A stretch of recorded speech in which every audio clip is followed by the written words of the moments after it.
So this will be the final class in the week 14, I believe, where we cover the final chapter in our course outline or our syllabus, which is chapter 8 with regard to friction. And if you look at the textbook, we only cover actually in the syllabus only the beginning portion of friction, and the exam will also focus on that section, inshallah. Right.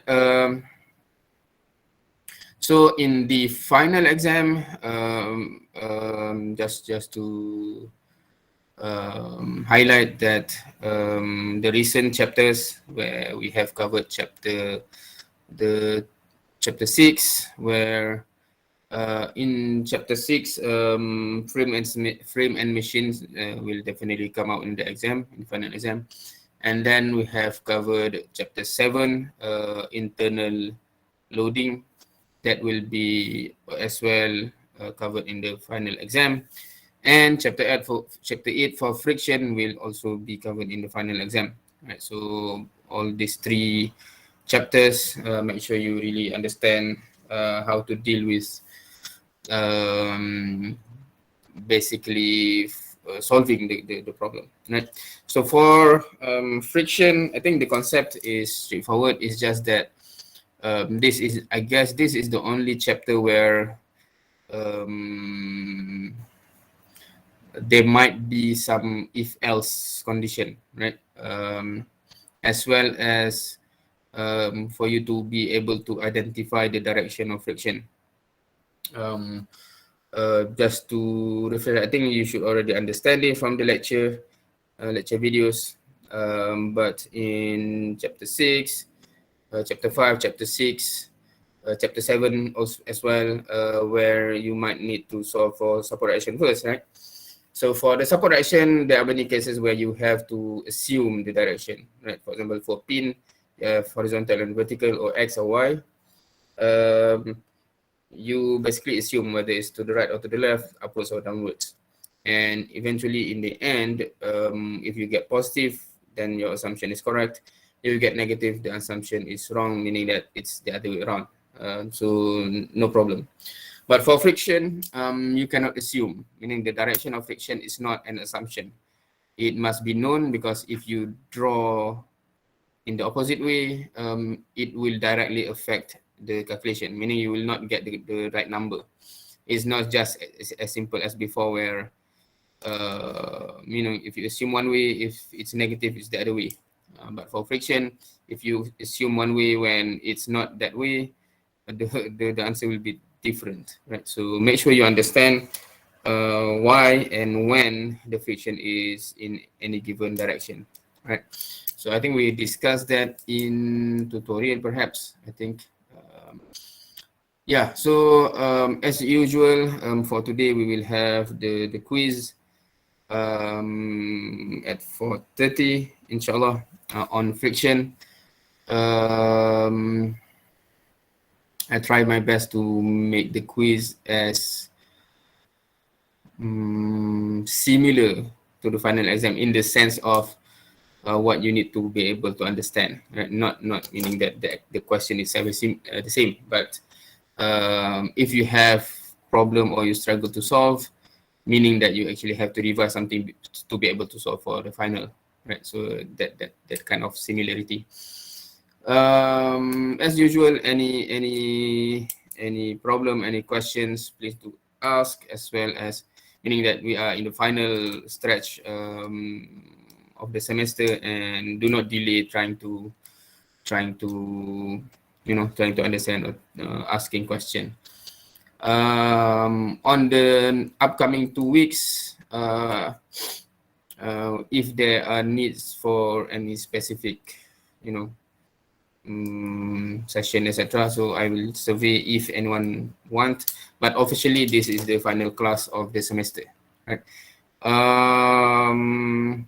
Now I hope you already noticed the poll that I made in Telegram, because we want to know generally where you will be taking the exam from.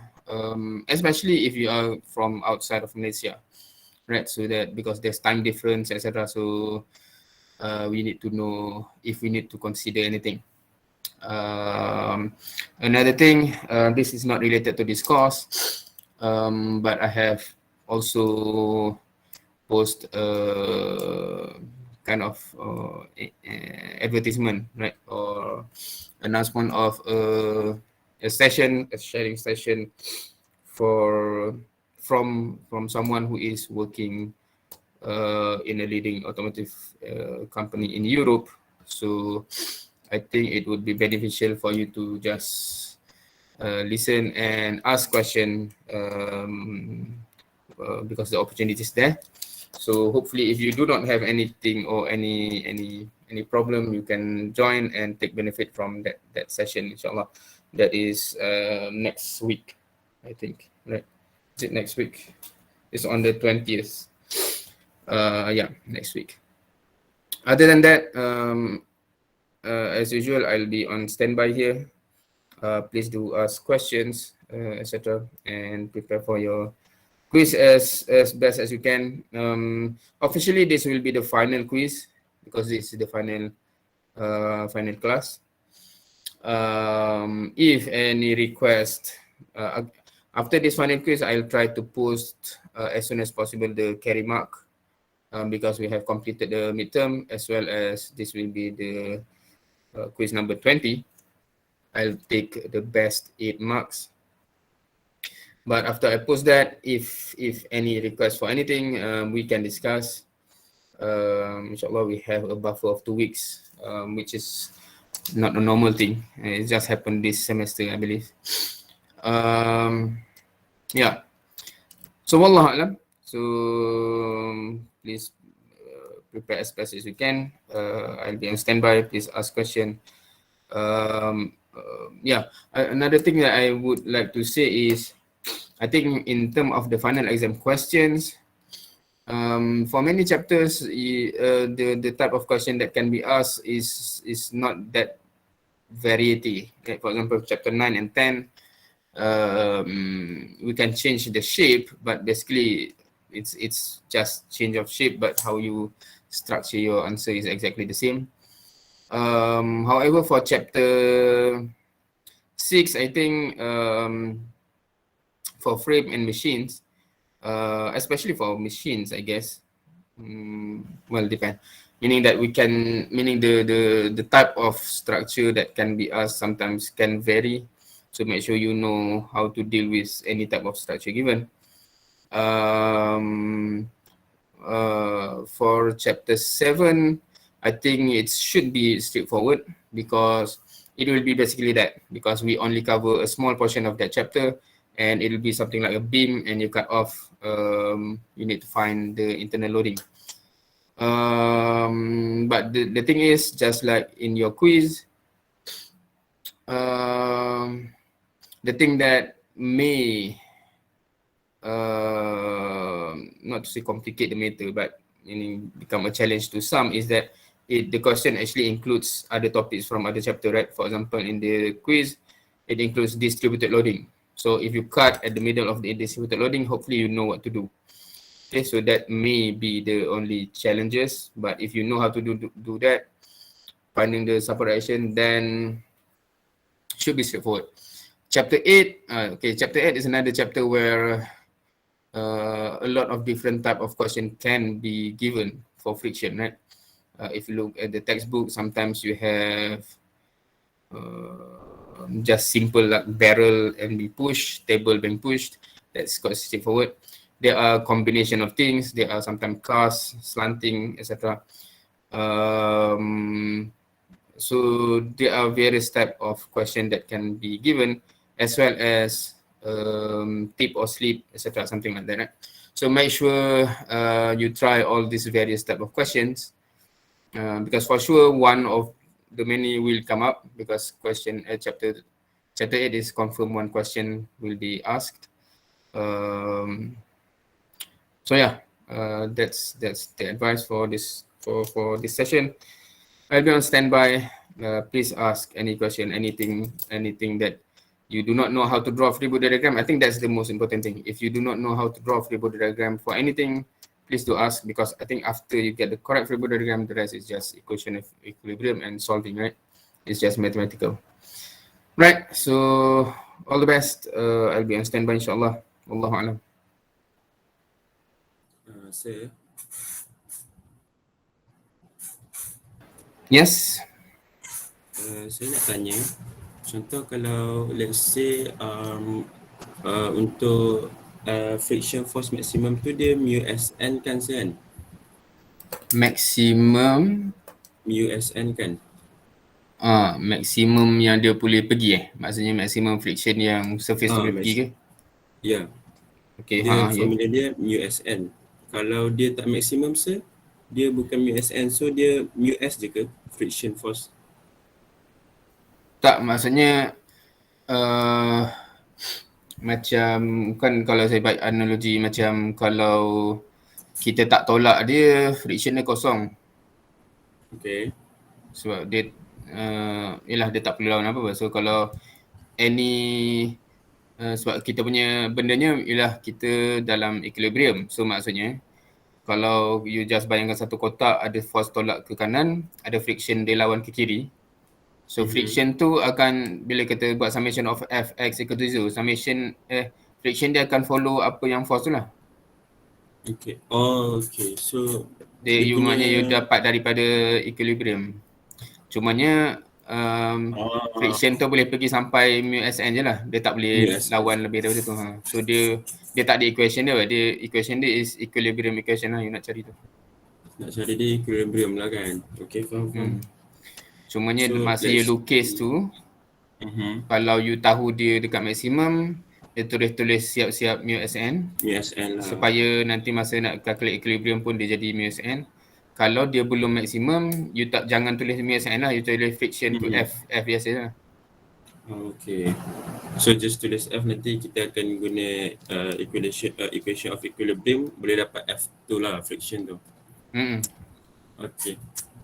Cuma kalau dia F max, kita nak kena cari dia punya normal lah kan, masuk dalam formula kan. Maknanya friction tu akan bergantung pada normal tu. Sebab dia darab. Kalau dia tak maksimum, dia tak bergantung lah. Dia... Okay, faham sir. Alright. Sir, one more question. Yep. Macam contoh soalan yang sir buat video yang ada pulley and ada 2 box tu ke sir kan? So yang dia suruh cari data tu, dia the only way kita nak solve dia memang kena ada 2 senario rasa untuk kita tahu like assumption data tu. Sebab dia macam possibility kan solve tu kira macam assuming 2 senario yang possible, sama ada box A naik atas atau box B turun bawah, and vice versa lah. Dia kalau macam like soalan yang ada multiple motion tu memang dia kena solve based on senario yang kita assume ke macam mana?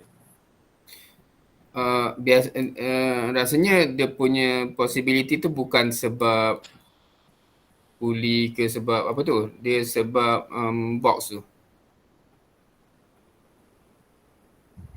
Sebab motion box ke? Sebab biasanya kalau dia diberikan box yang ada dimension, dia akan ada possibility of dia tip ke slip. Maknanya dia so itu yang menyebabkan the scenario tu. Sebab maksudnya force yang akan menyebabkan dia bergerak tu kita tak tahu bergerak yang mana satu. So tu yang kita kena consider 2 senario tu. Dia bukan sebab maknanya dia kalau box tu tak kisahlah orang tolak ke, orang tarik ke, tali ke apa. Dia sebab box tu. Sebab box tu, bukan sebab yang lain tu.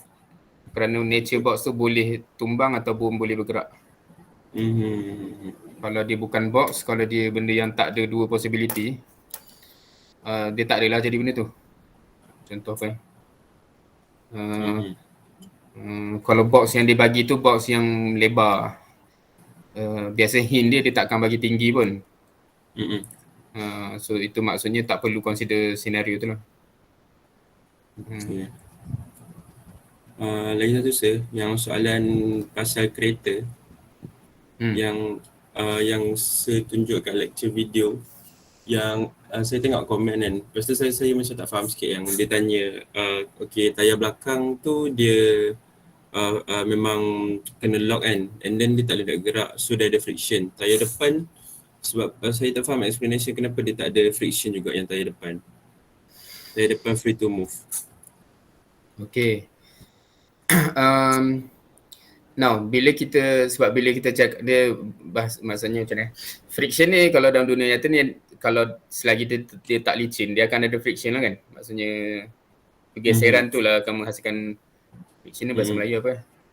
Geseran. Now, so kalau dalam bahasa tu maknanya dua-dua tayar akan sentiasa geseran. Kalau kita tak minyak ke apa licin baru dia tak ada kan. Tapi bila kita masukkan friction dalam kita bila draw free body diagram ialah friction yang mengekang pergerakan kereta. Okay. Faham kan? Maknanya sebab kereta tu macam nak bergerak salah satu arah, friction tu menentang pergerakan tu. So bila tayar tu macam kalau kita tak brake, tayar tu dia boleh bergolek. Maknanya friction antara tayar dengan tanah tu memanglah ada. Tapi dia tak menghalang pergerakan kereta. Pergerakan lah. Sebab tu kita tak draw dia. Kalau kita lockkan tayar tu, dia block. Tu yang kita draw tu. So dia dalam bahasa itulah, dalam bahasa maksudnya kita nak fokus kepada like movement kereta tu lah kan. Betul. Okay. Alright sir, thank you. Alright. Yes. So boleh tak kalau saya nak tanya pasal quiz yang baru lepas ni? Saya tak faham sebab saya tak sure nak buat macam mana. Sebab saya dapat dia 4 unknown. Empat kat mana 4? Sekejap, kan hujung tangga kan? Hujung tangga, okey. Itu kan ada normal kan dekat tangga kan? Betul. So, adakah normal tu berbeza or considered as one unknown? Berbeza. Sebab berbeza, okay. So, okay, 2 unknown kat situ kan. Lepas tu, ada dia punya force. Lepas tu friction force kita tak tahu kan? So, dua-dua tu kira 2 unknown lah kan? Ni soalan 1 ke 2? Soalan 1. Soalan 1 dekat wall tu dia cakap smooth wall. Itu maksudnya tak ada friction. Okay. Yang dekat floor tu akan ada lah. Maksudnya akan ada mu s biar ada 0.2 n tu. F tu kita tak tahu kan Sen, dia punya friction dengan P pun tak tahu kan. P apa? Dia punya force lah, force yang direction dia. Okay, direction tahu sebab tendensi untuk jatuh tu satu possibility je. Dia akan menggelongsor ke bawah kan, dia tak ada possibility ni. Yang dekat P tu dia force motion dia akan ke kanan kan. Okay, so friction dia akan ke kiri. Betul. Tapi value dia kita tak tahu kan. Value dia memang memang value tak tahu lah. Value tak tahu tu maksudnya apa? Friction tu tak tahu. Maksudnya dia kira unknown lah kan? Unknown. So akan ada NA and taklah saya label lah kan, macam hujung dekat wall tu N wall, lepas tu N floor, 2 unknown. Lepas tu dekat contact area bawah tu satu untuk force motion, satu lagi untuk friction. So kat situ dah ada 4 unknown dah. Macam 4 macam 4 satu apa? Apa yang 4? Satu N wall. Okay. N floor. Okay. Lepas tu force yang bergerak ke kanan. Sekejap, force bergerak ke kanan tu maksudnya apa? Yang kat contact area tu kan saya cakap tadi dia nak jatuh kan. Lepas tu dia akan slide ke kanan lah force dia. Dia tak ada. Saya tak sure cara nak solve dia. Tak, yang sebab force kalau kita lukis adalah force yang kita apply, macam orang tolak ke. So kat situ dia hanya ada friction yang ke kiri. Oh, dia tak ada force lah kiranya. Tak ada Yang force yang apply. yang nak menyebabkan dia nak jatuh tu ialah berat binatang tu. Berat Pokemon tu lah kan. Soalan Okay. dia tak ada force So, tambahan kat situ. okay, so kita friction je lah dekat contact area tu. Betul. Okay, so solve dia pakai 3 equation tu lah. Dan satu lagi sebenarnya dia bila dia cakap determine coefficient of static friction that will prevent from sliding down, itu maksud maksimum lah. Okay. So bahasa USN word lah. yang macam tu maksudnya dia tanya limit dia. Okay. Maksudnya dia akan jadi 0. Sorry. Sebab you nak kena cari mu tu kan. Soalan dia mu tu tak tahu. Tapi of course betul lah 3 unknown. Satu normal wall, satu normal floor, satu lagi mu tu. Dan guna 3 equation tu lah. Okay. So kalau jadi 4 tu dia memang mesti jadi 4 biasanya. Terus sebab saya ingat 4 tadi. Lepas tu yang number 2 sih? Kalau yang number 2?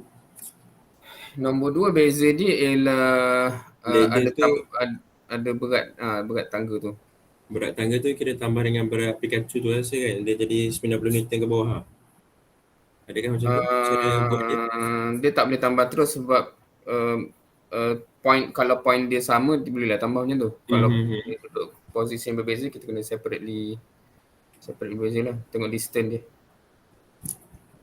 Sebab dalam soalan 2 tu X dia tak tahu. Soalan 1 tu X dia 2. Soalan 2 dia suruh cari X, maksudnya X tu unknown. So kita tak boleh letak dia position. Kita tak tahu position width tangga tu tengah, tapi position yang Pikachu tu kita kena cari lah.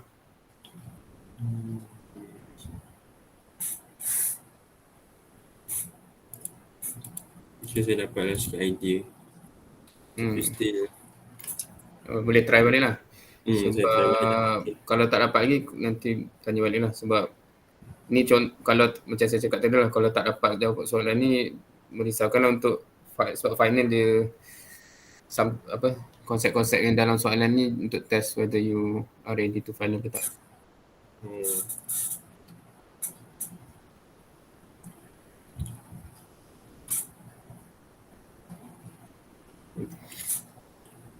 Mungkin buat nanti saya try balik asal.